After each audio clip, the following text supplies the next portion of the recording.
അമേരിക്കയും ഇറാനും തമ്മിലുള്ള സൈനിക നീക്കങ്ങൾ പശ്ചിമേഷ്യയെ വീണ്ടും യുദ്ധഭീതിയിലാഴ്ത്തുമ്പോൾ അതിന്റെ ആദ്യ പ്രഹരം ഏൽക്കേണ്ടി വരുന്നത് ഗൾഫിലെ പ്രവാസി സമൂഹത്തിനാണ്. ഇരു രാജ്യങ്ങളും തമ്മിലുള്ള ആകാശ നാവിക പോരാട്ടങ്ങൾ കടുത്തതോടെ യുഎഇയിൽ നിന്നുള്ള പ്രമുഖ വിമാന കമ്പനികൾ കുവൈറ്റിലേക്കുള്ള സർവീസുകൾ കൂട്ടത്തോടെ റദ്ദാക്കുന്ന അടിയന്തര സാഹചര്യമാണ് നിലവിലുള്ളത്. മിഡിൽ ഈസ്റ്റിലെ സങ്കീർണമായ ഈ സുരക്ഷാ പ്രതിസന്ധി പ്രവാസികളുടെ യാത്രാ പദ്ധതികളെ ബാധിക്കുന്നതാണ്. പശ്ചിമേഷ്യൻ മേഖലയിൽ യുഎസും ഇറാനും തമ്മിൽ നിലനിൽക്കുന്ന കടുത്ത ശത്രുതയും വ്യോമാക്രമണങ്ങളുമാണ് നിലവിലെ പ്രതിസന്ധിക്ക് ആക്കം കൂട്ടുന്നത്. ഹോർമൂസ് കടലിടുക്കിലെ കപ്പൽ ഗതാഗതത്തെ ചൊല്ലി ആരംഭിച്ച തർക്കങ്ങൾ ഇരുഭാഗവും തമ്മിലുള്ള നേരിട്ടുള്ള സൈനിക ഏറ്റുമുട്ടലിലേക്ക് വഴിമാറിയിരിക്കുന്നു. ഈ സാഹചര്യത്തിൽ മിഡിൽ ഈസ്റ്റിലെ വ്യോമപാതകൾ അതീവ അപകടാവസ്ഥയിലായതിനെ തുടർന്ന് രാജ്യാന്തര സിവിൽ ഏവിയേഷൻ രംഗം കടുത്ത ജാഗ്രതയിലാണ്.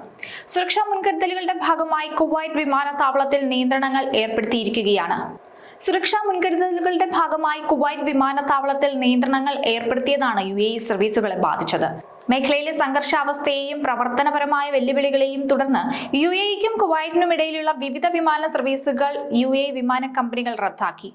Emirates, Etihad Airways, Air Arabia എന്നീ പ്രമുഖ കമ്പനികളാണ് സർവീസുകൾ റദ്ദാക്കിയത്. വിമാനങ്ങളുടെ പുതുക്കിയ സമയ വിവരങ്ങൾ പരിശോധിക്കണമെന്നും ടിക്കറ്റ് മാറ്റുന്നതിനും മറ്റുമായി കമ്പനികളുമായി നേരിട്ട് ബന്ധപ്പെടണമെന്നും യാത്രക്കാരോട് ആവശ്യപ്പെട്ടിട്ടുണ്ട്. ദുബായ് രാജ്യാന്തര വിമാനത്താവളത്തിനും കുവൈറ്റ് രാജ്യാന്തര വിമാനത്താവളത്തിനും ഇടയിലുള്ള എമിറേറ്റ്സിന്റെ ഇന്നും നാളെയുമുള്ള പ്രധാന സർവീസുകളെയാണ് റദ്ദാക്കിയത്. നിരവധി സർവീസുകളാണ് ഇങ്ങനെ റദ്ദാക്കപ്പെട്ടിരിക്കുന്നത്. കോഡ് ഷെയർ പങ്കാളികൾ നടത്തുന്ന സർവീസുകളുടെ വിവരങ്ങൾക്ക് അതത് വിമാന കമ്പനികളുടെ വെബ്സൈറ്റുകൾ പരിശോധിക്കണമെന്നാണ് എമിറേറ്റ്സ് വ്യക്തമാക്കിയിട്ടുള്ളത്. അബുദാബി സായിദ് രാജ്യാന്തര വിമാനത്താവളത്തിൽ നിന്ന് കുവൈറ്റിലേക്കുള്ള ഇത്തിഹാദ് എയർവൈസിന്റെ വിമാനങ്ങളും റദ്ദാക്കപ്പെട്ടിരുന്നു. യാത്രക്കാർക്ക് ബദൽ സംവിധാനങ്ങൾ ഒരുക്കി വരികയാണെന്നാണ് അറിയിച്ചിരിക്കുന്നത്. ഷാർജയിൽ നിന്നും അബുദാബിയിൽ നിന്നുമുള്ള എയർ അറേബ്യയുടെ ഒട്ടേറെ കുവൈറ്റ് സർവീസുകളും റദ്ദാക്കപ്പെട്ടു.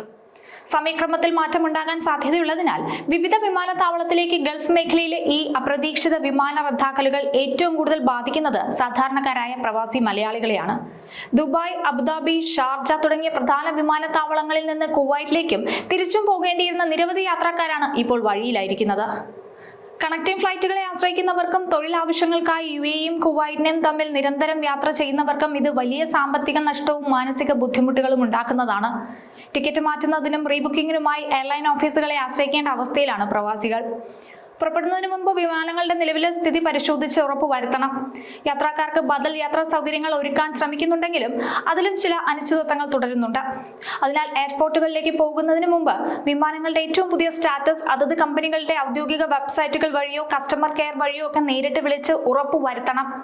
അധികൃതർ നൽകുന്ന നിർദ്ദേശവും ഇതുതന്നെയാണ്. യുഎസ്-ഇറാൻ പോരാട്ടത്തിൽ നിഴലിൽ ഗൾഫ് ആകാശം കലുഷിതമാകുമ്പോൾ പ്രവാസ ലോകം വീണ്ടും ഒരു യാത്രാ പ്രതിസന്ധിയാണ് നേരിടുന്നത്. സുരക്ഷാ മുൻകരുതലുകൾ പാലിച്ച് യാത്രകൾ കൃത്യമായി പ്ലാൻ ചെയ്യുക മാത്രമാണ് നിലവിൽ ചെയ്യാനുള്ളത്. പശ്ചിമേഷ്യയിൽ ആളിപ്പടരുന്ന യുഎസ്-ഇറാൻ യുദ്ധ പ്രതിസന്ധി വെറുമൊരു നയതന്ത്ര തർക്കം മാത്രമല്ല, ലക്ഷക്കണക്കിന് പ്രവാസികളുടെ ജീവിതത്തെ നേരിട്ട് ബാധിക്കുന്ന കടുത്ത ഒരു യാത്രാ ദുരിതം കൂടിയാണ്. വിമാനങ്ങൾ കൂട്ടത്തോടെ റദ്ദാക്കപ്പെടുന്ന ഈ അടിയന്തര സാഹചര്യത്തിൽ സ്വന്തം സുരക്ഷയും ജോലിയും ഓർത്ത് ഗൾഫ് മലയാളി സമൂഹം വലിയ ആശങ്കയിലാണ്. ഗൾഫ് വ്യോമപാത സുരക്ഷിതമാകുന്നതുവരെ പ്രതിസന്ധി തുടരാനാണ് സാധ്യത. അതിനാൽ നിലവിലെ സാഹചര്യങ്ങൾ സൂക്ഷ്മമായി നിരീക്ഷിക്കുകയും അടിയന്തര നിർദ്ദേശങ്ങൾ കർശനമായി പാലിക്കുകയും വേണം. അതുമാത്രമാണ് ഈ അടിയന്തര ഘട്ടത്തിൽ പ്രവാസികൾക്ക് മുന്നിലുള്ള ഏക പോംവഴി.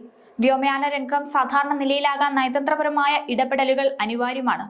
നമുക്കറിയാം, പശ്ചിമേഷ്യൻ സംഘർഷം തുടങ്ങിയത് മുതൽ ഈ പ്രവാസികളുടെ വിമാനയാത്രയുമായി ബന്ധപ്പെട്ട് പല അനിശ്ചിതത്വങ്ങളും നിലനിൽക്കുന്നുണ്ട്.